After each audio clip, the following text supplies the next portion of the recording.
You're listening to Behind the Lines, a podcast presented by In Play Live and powered by Pinnacle, the #1 sportsbook where winners play and never get limited.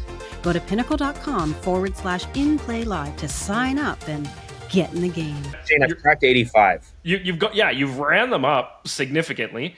You are allowed to get your full unit size in still and have a profit boost applied to it on Boost. This is I can't believe this.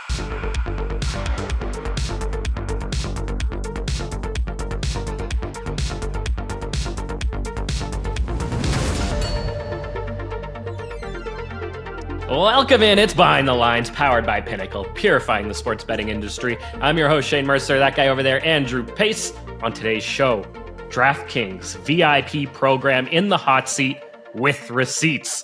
We'll zero in on marketing practices and a college basketball betting scandal. All right, Pace, we just celebrated 100 episodes last week. If you want to go back, have a listen to that. We had a lot of fun there. And we have a lot of fun here on the show, Pace. I have a great time. I don't know about you. I think you have some fun, right? Most of the time. But, we're also not scared to tackle the hard topics. And I really think that that's one of the things that really separates us from the pack of sports betting podcasters out there, especially when it comes to betting. And so today we're covering a little bit more of the shady shit that goes on out there. And in this case, I want to kick things off with this DraftKings VIP program. So we've got this story out from The Guardian. They're doing a bit of a series, I think, because this is now the second one that I've seen from them on this topic. And so I'm just going to do a little screen share here for everybody out there. They can see what I'm talking about. If you don't know The Guardian, it's a very highly reputable publication, comes from the UK, but they've been focusing on the US market in this series of articles here. And so this one I thought was super interesting because they are looking at some of the top firms in the US. And of course, DraftKings kind of tops the list. And they're zeroing in on VIP programs in this one. And I thought this one was super interesting because, a lot of the talk out there, Pace, as you know, is that, the sportsbooks say that they don't target problem gamblers, that they try to promote responsible sports wagering and all that kind of stuff. Well, The Guardian came across job postings for a VIP host. So DraftKings is looking for VIP hosts. They post their job postings. And in the posting, they come across some language there that is, here's exactly what they said. Let me find it here for you. So here's the evidence, right? The job postings for VIP hosts is expected, the person applying and the host is expected to exceed engagement and service level performance targets and assist in reactivation efforts to re-engage inactive users. So now the Guardian reaches out to DK for comment. DK completely just ignores them. But then later, the ads are modified to get rid of that language. So it's like, hey, we saw these ads. You're clearly using language that makes it sound like you're trying to entice problem gamblers to bet more. And then they go and they change those ads around a little bit. It was pretty funny that they were able to kind of get them on that. I'll also mention here too that this series of articles starts off with this woman here, Lisa Del Alessandro from New Jersey, who has filed a lawsuit against DraftKings on behalf of herself and her kids because guess what? Her husband gambled away all of their money, like all of it. He was betting 440% of his income in a year. And of course, he had a DraftKings VIP host who was enticing him all along the way. They never verified his income. They never verified any of his financials to, guarantee that he was able to play for as much as he was playing for. So she's filed this lawsuit on behalf of herself and her kids, basically saying that, my husband is at fault and was a bit of an idiot here, but DraftKings allowed him to be and allowed it to get completely out of control. That's kind of what The Guardian is up to there. Pace, first, what do you think about the job posting for VIP hosts and the fact that, that the books all along the way are trying to say that that's not what the hosts are trying to do. Meanwhile, the job posting clearly says that that's what it is. Yeah. I actually find the retraction of the statement really interesting. So first thing I'm actually going to address, Shane, is you saying what differentiates us on the podcast is that we get into the hard topics. Well, there's a reason why most of the industry or all of the industry won't necessarily highlight this to the degree that maybe we would. And it might sound hypocritical as you're wearing your Pinnacle shirt over there. Wow. But everyone's in bed with the sportsbooks, right? Like we talked about affiliate marketing. We talked about customer loss structures, how the whole system works, right? And, you're sitting there watching ESPN and you got the DraftKings live odds coming up. They don't just appear there. Guys, they pay for it, right? ESPN's a bad example because they own a sportsbook now. But every single broadcast that you watch has obviously the live odds being posted, the commercials in between, the list goes on and on. Obviously, we've covered that in a big way. So whether it's another podcast or the broadcasts themselves, influencers, whatever, they're in bed with sportsbooks. Now, I'm actually not opposed to that. I don't think that that's the end of the world. I just think that as a brand, you have to be aligned with who you're working with. And that's why Pinnacle is on your shirt right now. It's because we are aligned with them. They're the people that allow winning players to play with them, and I will support them even if they didn't sponsor the podcast. And they have some excellent, actual, responsible betting tools like an ARB calculator. They actually encourage that kind of thing. Shane, I talk about the ARB calculator where I say, then you get used to it and don't need it anymore. I'm using it more. I'm using it more now than I've ever used it. It's actually really funny. But that is why we'll dive into some of those things. It's like we're not allowed to speak ill about the books that are paying us, right? They're the good guys. They're the ones keeping the lights on, right? Now, as for the article itself, I'm actually a little bit surprised that DraftKings took that approach. Number one, of no comment, and number two, of switching the ad. What the hell do you think their responsibility is? Any business in the world is going to try to get a customer that was once active with them to continue to be active with them. It doesn't matter if you're buying, real estate, jewelry, or, you're the local guy at Quiznos that stopped coming in and he runs into you on the side of the road and says, "Where have you been?" Why are they afraid to own that they need their customers back in their ecosystem that they've paid hard-earned dollars to acquire? Why are they afraid to post that? That doesn't make any sense to me, because the nature of the business is losing money over the long term. Well, do people not know that about gambling sites? I would own it if I was DraftKings. I'd be like, yeah, our cost to acquire a customer is X. This is a customer we've acquired that's no longer active. We're going to try to get them active again. That's our business model. That's how we operate. If you guys have a problem with it, then don't apply to be the next VIP host at DraftKings. Yeah, it's pretty simple, right? They could have just defended it instead of changing it, right? It's kind of like own who you are, at least. Totally. Yeah, I want to mention too that full disclosure here, I'm actually a DraftKings VIP, Pace. I've been a DraftKings VIP since about last August. I got invited for their 3-week sort of what they call audition period. And, I went into that, though, sort of armed with the knowledge that I've gained over the course of being in Play Live for a few years now, doing this podcast. I knew what they were trying to do. So I kind of took it from a perspective of, okay, well, I'm going to go into this audition and put on my most degen gambler persona here. And I'm going to, do a bunch of pregame parlays, and I'm going to do a whole bunch of, wagers that I might not typically do, or at least do with the expectation that I'm going to make money long term. And this is actually after I had hit DraftKings up for about $20K over the summer. And that's when they invited me in, and I was like, oh, okay. So I think they either want to see if I am a sharp bettor, or they want to see if I just got kind of lucky for a little bit. And so that was my opportunity to kind of be like, all right, well, now I'm going to go make a whole bunch of shitty fucking parlays and do a whole bunch of sort of, stuff to kind of keep this account in good standing and see where it goes from here. And I have to say that my host has actually been like better than perhaps what I expected in terms of, and what I mean by better is that he's actually asked me about, Shane, do you feel like you're playing within your limits? Are you comfortable with with how you're playing and the amounts you're playing for? And each time we've had a conversation, he always asks that. His name's Perry, great guy, Perry in Toronto. I won't put out his last name, but if anybody else is a DraftKings VIP in the greater Toronto area, chances are maybe you've talked to Perry. And I've actually been kind of impressed with him.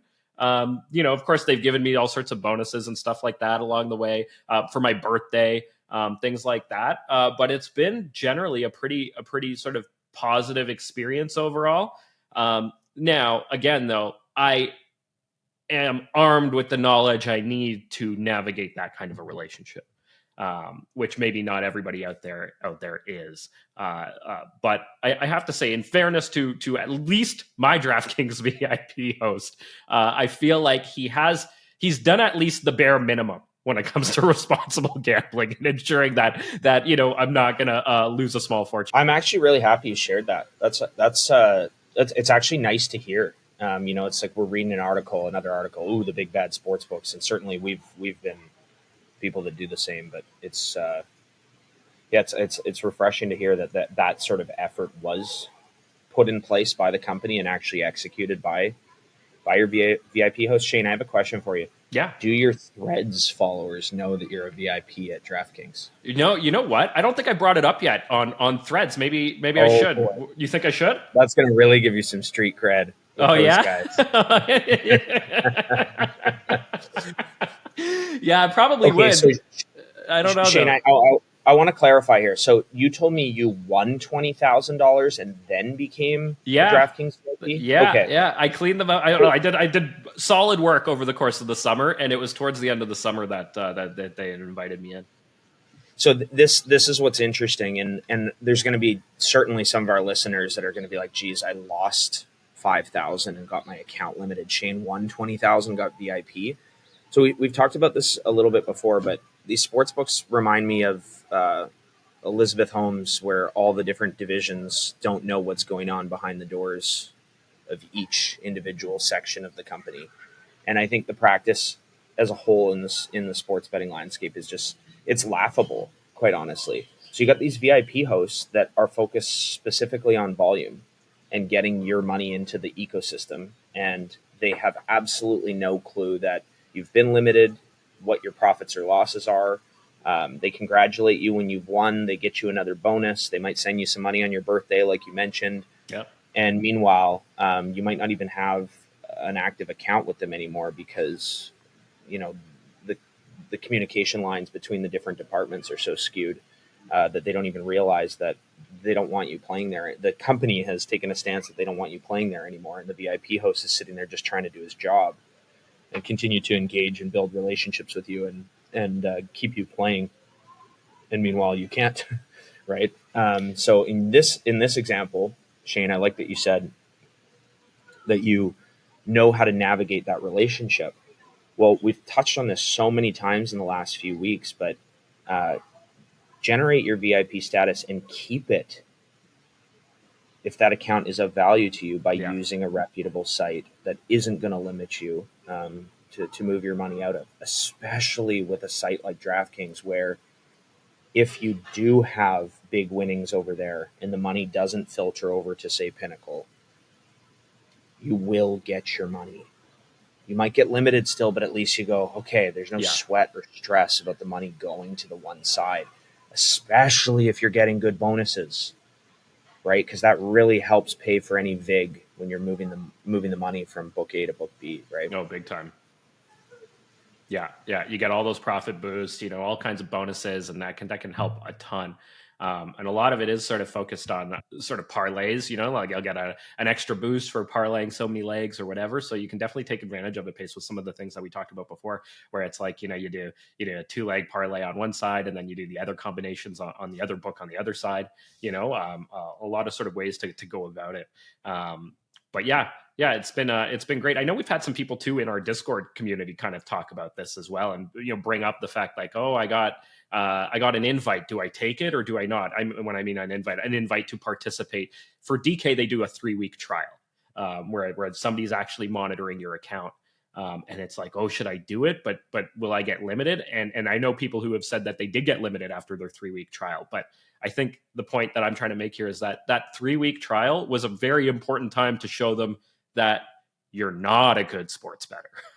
Right? It's a great opportunity to try to convince them that, maybe you aren't somebody that is going to win long term. Okay, Shane, let me ask you a question. How much money do you need in your DraftKings account for Saturday morning, the start of a very busy sports day, where you don't want to miss out on an opportunity? What's that dollar figure for you? That's I would say minimum $2,000 is kind of what I want to start with that day. Okay. Knowing that I'm going to make, at least, 4 to 5 wagers with that 2K. And, if I lose all 4 or 5, then all right, maybe I'll take a break, but it'll probably be able to keep me sort of going through the day. Okay. So this is a really good example. You take your $20,000 of profit as the benchmark. So let's say you put $2,000 into the site. You've hit this $20,000 of profit, and now people are asking like, hey, should I accept this VIP trial thing, right? Where my account is going to be looked at. Accept it and lose the money out responsibly. Yeah. Or lose it to another book. Lose it to out a sharp book. recklessly. Lose it out recklessly, where literally you make 2 $10,000 bets that day and you take the other sides at Pinnacle, knowing that, yeah, it might have cost you $400 or $500 in losses, but they see that reckless play. You become a super VIP then. And then the next Saturday or the next busy day, if you still, try to keep the $2,000 in the account, obviously, but if you need to drop $2,000 back in the account, you're probably going to get another great bonus. A nice deposit bonus. You could reach out to your VIP host and get a good deposit bonus. Number 2, everything you do throughout that day, you run the 2,000 up to 10,000, you run the 2,000 back to 20. They almost don't care. They're like, this guy just goes all in once he tries to hit it big, know? And if so many people will fret about losing accounts, and geez, I can be the first to sympathize with you. I think I'd probably be ranked. I know I'm ranked in the top 100 people on the planet for accounts lost. I can guarantee that. I think that's I could be top 10. I could be top 5. Right? I can sympathize with you, but at the same time, stop whining about something that you can make a change on. That you can put these practices into place where every party wins. Is it a little bit more work? Does it cost you a little bit of money? Of course it does. But if you're using a second DraftKings, odds are it's not in your name. And odds are the person's name it's in costs you some money as well. Right. So you can really build some armor around your accounts if you can run these systems efficiently. And for me, in the last bit here that I've really been taking this approach to as many opportunities I have, it's usually about 30 minutes of added work each day that's unrelated to the betting slate itself. Like, it isn't like I'm, adding this work in the busiest time of my day where it's a lot of stress. If it's stressful and it's something that isn't available to me that day, you just push it to the next day. It's not urgent work, right? So keep that in mind as you go forward and find them and destroy them. I like that piece of advice there. I could have taken that approach probably a year and a half ago, 2 years ago. I burned a ton of accounts at this time of year a couple of years ago. And, maybe it wasn't, I mean, look, I'm in a place where I can get accounts. I've got a great network where I'm not going to be hurting for sportsbook accounts. But, it's always nice to have them in your own name. You do end up saving yourself some money down the line. Big time. Yeah. And, when you're sitting there in the moment, you want that next dollar. It's like human greed is ingrained in every single one of us. So it can be hard to do like make a long-term decision in the betting world where we're used to short-term, I guess, gratification. Well, that's exactly what it is, and that's what sports betting is kind of built around, right? They don't want you thinking long term; they want you thinking right now, in the moment, and taking those big shots and getting that gratification you're looking for. That actually brings us to the next topic that I wanted to bring up here on the show, Pace.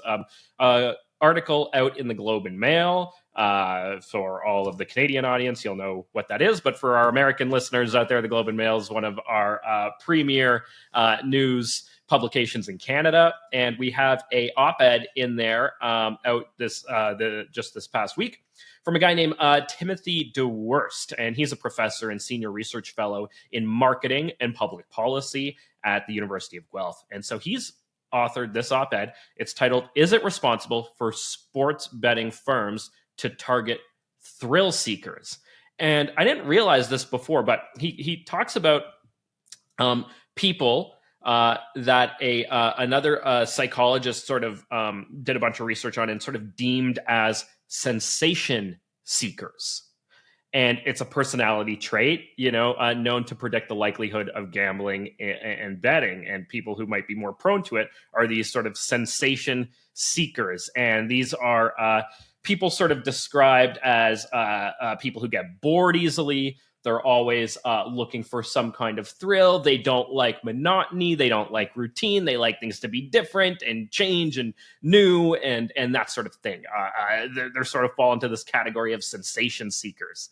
And this article is kind of interesting because what it does is it sort of likens the sports books to another big industry that targeted sensation seekers, and they actually sort of outlined it in their marketing playbooks that came to light through court cases that are now very famous. And I'm talking about the tobacco industry. Apparently, the tobacco industry very much targeted sensation seekers, and so the sports books are kind of doing the same thing here, and they sort of point to some of the ads, like FanDuel's promotion encouraging people to bet now, and all the quick bets for fast action. So we're talking about some of those in-play wagers where it's like you don't even have to think about it. Though they offer you the wager right there, and all you have to do is click the button to bet it. Bet365 has a slogan, "Never Ordinary." I think that would clearly target these sensation seekers. And then, of course, they always tag them with this sort of "please play responsibly." in small letters if you're reading it, or at the very end of an ad on TV or on the radio or something like that. And this author sort of makes the point, like, responsible describes, being accountable and able to distinguish between right and wrong. And sort of says, rather than shining the spotlight on individuals that are betting, it's time for sportsbook providers to be answerable for their strategic marketing practices.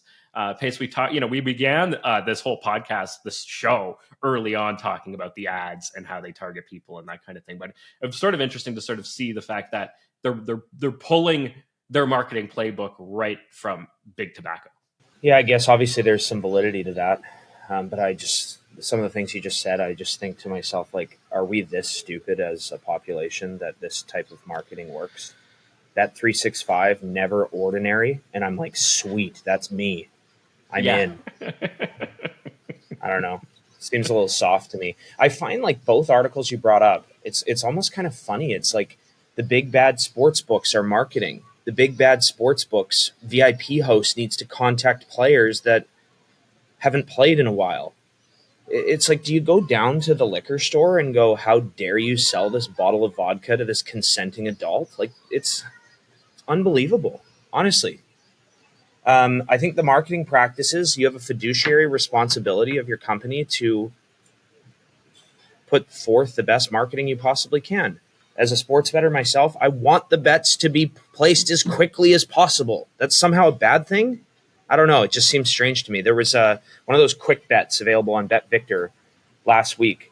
By the way, I had not read about that hockey game. Hadn't read a word about it. And I was like, I think this game's going to take more action than the Stanley Cup Finals games. It took the most action of any Stanley Cup or NBA final game, like in history. And what a game! And what a game we got! Yeah. Sorry, what were we talking about there? Bet Victor popped up. Canada to win the Four Nations 2.0 place to wager. No, like oftentimes those boosts will have like a $50 limit.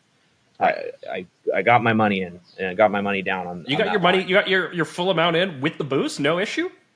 Yeah. Wow. So that's you know impressive. what I mean? Like, is that should we sit here and talk about how Bet Victor enticed me and got me to click that because they gave me better odds, or should we talk about how there's potentially theoretical value on some of these boosts and quick bets that are being offered, and how a player can actually make money from them? Like, well, I'm just shocked that Bet Victor let you get your full unit size in.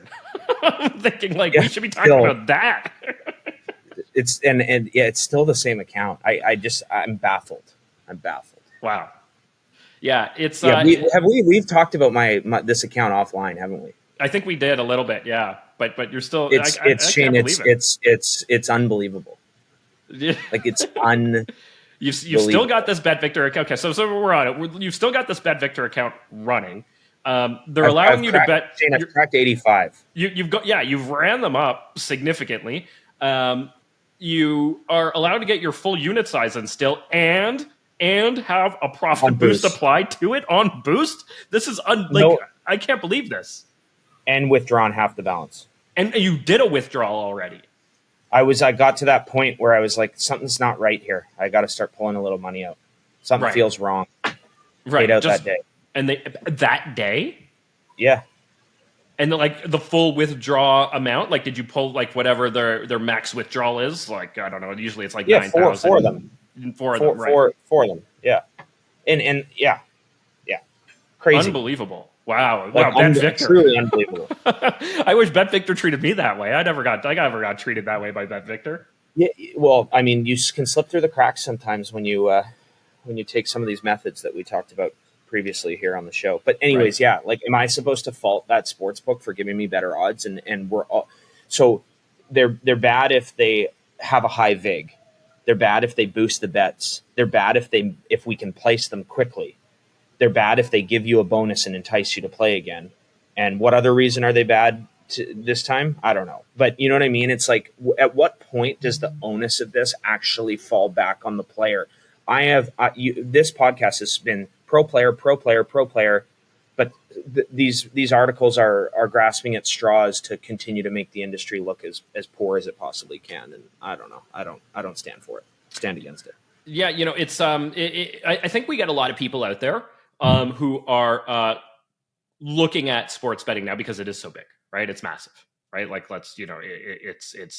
it's everywhere. It's all the time. And I think we get a lot of people out there that want to write about it without having any sort of experience in it, right? Like they sort of are just looking at it from the outside and kind of being like, well, obviously this is going to be bad. And look, I'm not saying it isn't. I think for a lot of people out there, it's a major problem. I think for the vast majority of people out there are losing bettors. They're going to lose money over the long term. And some of them are going to lose way more than they can afford. And that's absolutely going to happen. But you do get a lot of these people out there writing op-eds in the one case, or they're journalists exploring a topic that are kind of just exploring it from one side, and they can't sort of see all the other sort of edges and angles out there. And I think that's kind of what we're seeing, sort of a flood of coverage that sort of just paints the industry with one brush, and it doesn't sort of look at the entire ecosystem as a whole. Yeah, that makes sense. And yeah. I think, honestly, just from the marketing standpoint, back to the cigarette stuff, I just think of Mad Men and John Hamm. I'm not sure why, but if I think about cigarettes, that's just what I picture. Or maybe the Kramer Seinfeld episode where he ends up being the poster boy in New York. Oh yeah, for the Marlboro guy, right? Yeah. But I mean, the thrill seeker thing, and your brain spinning to the next thing really quickly, and betting being a place for you to land. Yeah, I think we have a responsibility as consumers to fight any urges that are going to be detrimental to us, whether it's our health, physical health, mental health, and obviously gambling falls into that category as well. So yeah, play responsibly in small letters is the headline. Let them market how they want to market, and to the consumer, play responsibly, and do this for entertainment purposes, or learn how to do it properly. That woman who's suing because her husband lost all their money, that case is going to be really interesting, because it is going to put the idea of individual responsibility against big corporation responsibility. And the courts are going to have to sort of figure out where a majority of responsibility lies. And Right. So that'll be one to watch as it sort of weaves through the courts. And I'm sure we're going to see other lawsuits like that in other states. But hey, we'll cover it for you at least here, and sort of bring you the latest on some of these developments. Pace, when it comes to this conversation around responsibility and who's doing what, where, when, and perhaps bad actors out there, we've got another betting scandal, believe it or not. And I think this is another one where we're probably going to see more of this stuff, not less, at least in the short term. But this is in college hoops. Pace. Right now, we're about to head into March. We're very close to March at this point. We love March at In Play Live. We love February as well when it comes to college hoops and leading up to March. But March is always a great month for us. We love college basketball. We love the March Madness tournament. And we're going into it with a betting scandal at Fresno State. So 3 athletes from Fresno State caught up in a college hoops betting scandal. Names are Mikel Robinson, Jalen Weaver, and Zion Collins. So Collins has been out since January 11th. He hasn't been playing because he got sort of pinpointed and sort of booted early on, or at least sort of earlier this year. And the other 2 guys are the latest, Robinson and Weaver. And these guys aren't just sort of bench players. No, these are the team's top 2 scorers and playmakers. These are the 2 guys that are leaders on the team, Robinson and Weaver, and they were placing bets that their team would go under on projected points and rebound totals. So following the Jonte Porter playbook, if you will. Pace, what do you think? We're going to start to see probably more of these kinds of things bubbling up to the surface. We're talking about college players here who perhaps don't have a shot at the NBA anyway, and maybe they're just trying to look for ways to make some money while they can get it. Sure. Yeah, I hate this stuff. Really hate it. Don't know the answer. We're going to keep bringing this up on the show because it's going to keep happening. I think they just need to be punished with the greatest severity imaginable. What is that? What does that look like in your mind, other than getting booted off the team? They can't play basketball at any level ever again in their life. They need to be, when they go down to the streets to play pickup hoops with their buddies, there needs to be an authority that comes via boat and ships them to a new country for having tried to play hoops again. It's the integrity of the game. It's been going on for a century. Or probably longer, oh, hey, do this, and then we can just do that, right? Here's your incentive for doing it, or here's the fear-based incentive if you don't, right? It's tricky. It sounds like these kids probably made a decision that they shouldn't have made, and they do. There needs to be a pretty harsh punishment for this kind of thing. I don't have the answers to this. It's existed forever for a reason. It's going to continue to exist. I guess the good thing is that when it's being caught, so we hear about it once it's been published. Yeah, that's when we then know about it. It's a good thing it's being caught. That's all I can really say. Yeah, it's great. Obviously, it's a good thing it's being caught. I don't know if they were working alone or they were working with a group of people, or if they had sort of just the 2 of them kind of conspired to do this together. I hope that if they were willing to jeopardize their entire sort of basketball playing careers and just their integrity as kind of humans, that they were at least willing to place some significant wagers, on these so that they could cash out at least in a big way. I have a feeling like they probably didn't. You just know that these are two guys who placed, a few $100s on each wager Right. that they were placing too, Yeah, just to make some extra money. Without knowing that, like, that age range is highly moldable. Like I was just talking about the consenting adult thing. Yeah. If you're preying on guys that are 18, 19, 20, or maybe not even the legal betting age yet, and they're at the collegiate level, and you can get them some extra cash, especially if they're broke. That's it. That's an easy sell for some of those athletes for sure. So, you hate to see it, and just keep catching it so that people can be an example for the next person. But if they do just get away with it, largely speaking, I think that then leads to it continuing. Young athletes that are at this collegiate level that won't make the NBA and maybe aren't getting any big nil deals go, hey, this is an opportunity to make a few $1,000, like not a lot of money, and they go, that sounds awesome. We can go to Cabo for spring break now. So. Yeah, exactly. Right. I know that there are some jurisdictions that are like really closely looking at this topic of college sports betting, and looking at whether it should be allowed in that state. So if you live in the state, can you bet on schools in that state? And I know that we already know that you sort of, if you live in New Jersey, I think you can't bet on New Jersey teams and New Jersey schools because they're concerned that bigger bettors could influence those players because there's access to them, easy to kind of get access to them. I don't know that that's the case here, but there's got to be something going on to really look closely at it, because this is such a highly vulnerable area of sports to integrity issues like this. We need it to end, because I hate, when you brought up threads earlier, I hate going on threads and hearing about people saying the Super Bowl is fixed, or saying that, the NBA is fixed and this and that, because I really, I don't believe that it is for the most part. But we know it can happen, and they got to get rid of it. Yeah.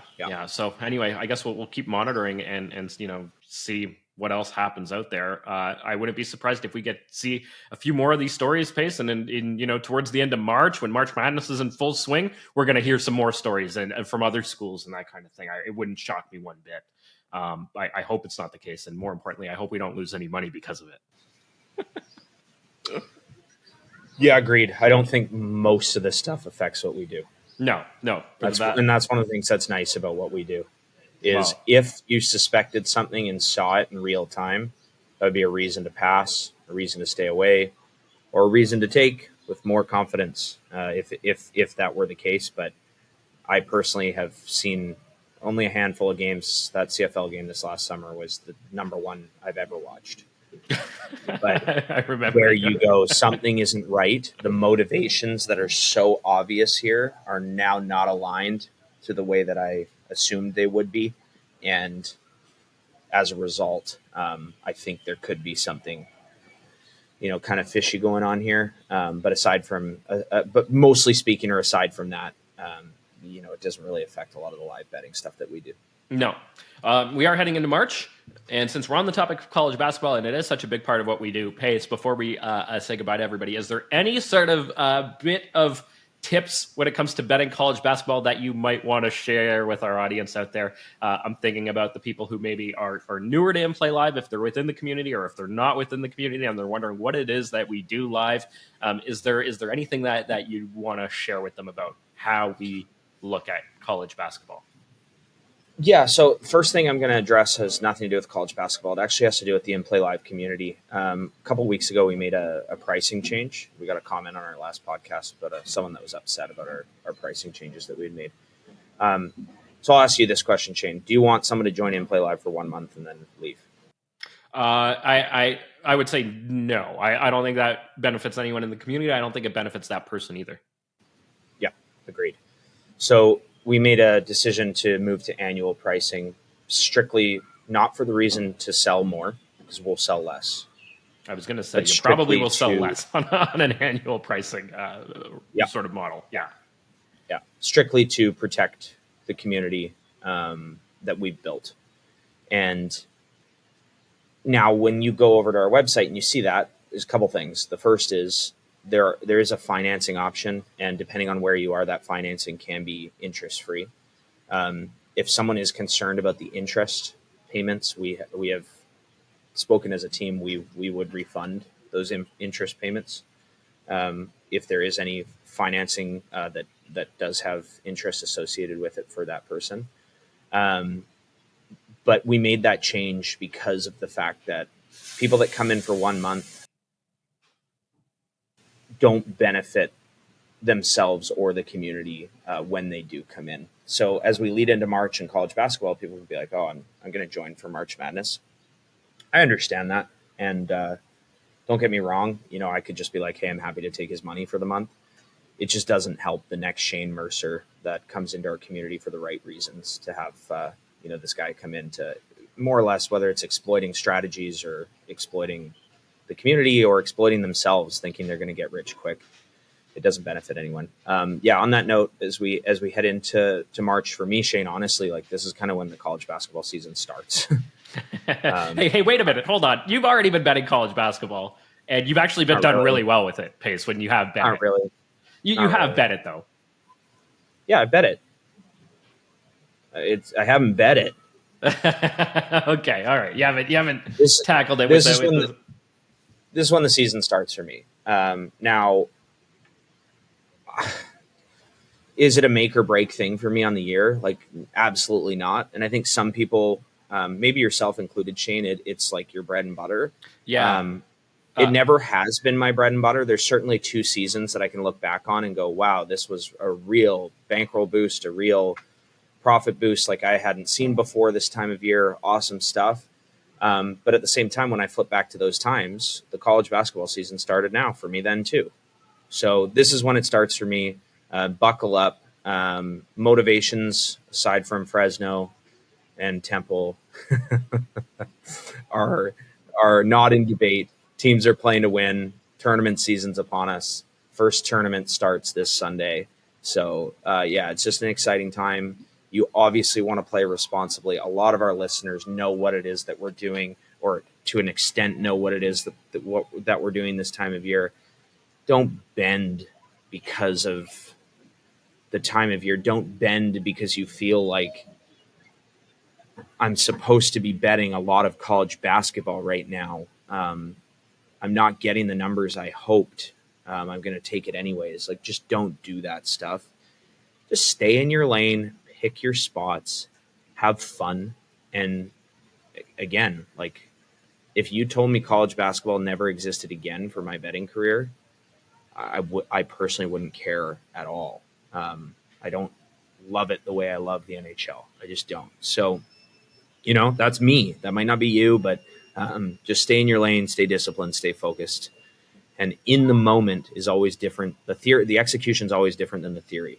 Execute responsibly, professionally, and like your life and your savings and your income depend on it. Because if you're listening to this podcast, that's probably the case for you, or at least the intent long term. So goddamn act like it. Wow, great advice there, Pace. I feel like you are kind of speaking to me there because, college basketball was my bread and butter, absolutely. For a chunk of time there, 2 seasons ago, it was unbelievable for me, and unbelievable sort of for my trajectory as a sports bettor. And then last year, I think I probably talked about this before, but last year, I went into it thinking like, all right, this is it, this is the time, and like you were kind of getting at there, the numbers weren't there. Right, the books had adjusted from the previous year, and it didn't end up delivering for me in the way it had the previous year, and that's something I had to sort of work through myself. Now, look, I ended up NBA and NHL last year were fantastic, and kind of ended up making up for it for me. And my approach this year is very much sort of with how could I maybe describe it? A sort of cautious optimism. where it's like, yes, I'm ready for this. I'm happy. I've already been betting a significant amount of college hoops, but I also understand that there's a significant amount of volume, and there's no reason to stretch on anything. And if I don't make as much as I did 2 years ago on college hoops this year, then that's okay too. Because I'm focusing on some other things as well, and NHL and NBA are there, till June, and we really know how to crush both of those as well. So, it depends on who you are out there, but that's stuff that I had to sort of live and learn myself to kind of get to this point. Yeah, and it can be a hard pill to swallow for some people. Like that's a major reason why a certain individual, a type of person, may not be even doing this anymore. They go, I can't do it anymore. This happened or that happened. Whereas when you have like an infinite mindset, you just take that punch. Yeah. You dodge one, you take one, you throw a few back, Sometimes it takes time to figure out how to throw a few back. And, it's all part of the journey and the process, and you got to have fun doing it. Like, obviously you guys see, if you're watching on YouTube, I'm not at home. I'm not in my usual setup for these last 2 weeks. Like, I've been away with my family in Hawaii. Didn't bet until, that futures bet last week, mid podcast. You can literally, I'm looking down, placing it. But yeah, was on the stream on Saturday, kind of on and off. I didn't bet the college basketball. It was a huge college basketball day for the team. I didn't play live. I just bet hockey, and like total time in the day was like, I don't know, maybe 2 hours, maybe. And, I just had like one of those days where it's like, geez, I spent so much money on this trip. I looked at my balances and I was like, trip paid for, right? And I know obviously it was a great hockey day. Yeah. I'm a larger better than most, but the point is like, there's high ROI, low time commitment strategies that exist in almost every sport, not all. And, if you can uncover those opportunities, doesn't have to be a huge time commitment. It can be a lot of fun, and you can kind of live your life, but it takes time to get to that point, because if you just listen to what I just said and you're like, oh, sweet, you just do 2 hours a day and you print money. No, it's not how it works, right? You have to develop these skills. You have to learn them. You have to go through seasons where you go, hey, this isn't working anymore. I have to adapt. I gotta take this punch. I gotta recognize that things maybe weren't the same as they once were, but this is great right now. Will that be the same next year? Probably not, but it doesn't mean that the next opportunity isn't right around the corner. So once you've acquired those skills, you've done things for a long enough period of time, when something changes to the extent that it does, it really doesn't faze you all that much. Like, Shane, you'll be that much more equipped for the next time that you go through that same experience that you just described, where you go, hey, I still have this, and I've actually learned that. Yeah. And that is just as good as this, or that's even better than this, or that's pretty good, but I'm not going to make the same amount of money that I did last year. And that's okay too. Yeah. Being able to sort of just be content with what you're given, and the opportunities you're presented by the book, and just, seizing those great opportunities. And if you don't get as many of them, then you don't get as many of them. But you don't want to go digging for them or chasing them, or trying to make them where they don't exist. And sometimes you just got to learn that the hard way. Hopefully you can learn it the easy way, but we all learn in different ways. And so, anyway, Pace, we're just about done here, but when are you coming back? You're still in Hawaii. You were there last week. You're there this week. When do you get back, and when do you get back to work? Well, tomorrow's never promised. I always say that to Lace, and she gets mad at me for saying it, but it's the truth. Tomorrow's never promised. I will be home safely, provided that things go as planned by the time this airs. So as you guys are listening to this, I'm back home. So I'll be back on stream on Thursday for sure. Yeah, back in the setup, back in the lab. There we go. Good stuff. Look forward to seeing you back at your desk, even if you're not looking forward to it and you wanted to stay in Hawaii a little bit longer. Anyway, hope you enjoyed the trip, buddy. And till next week, keep eating those books. Thanks for tuning in to another episode of Behind the Lines. Remember to like, download, and subscribe. We are on YouTube, Apple, Spotify, and everywhere you get your podcasts. Have a betting story or want to be featured on our podcast?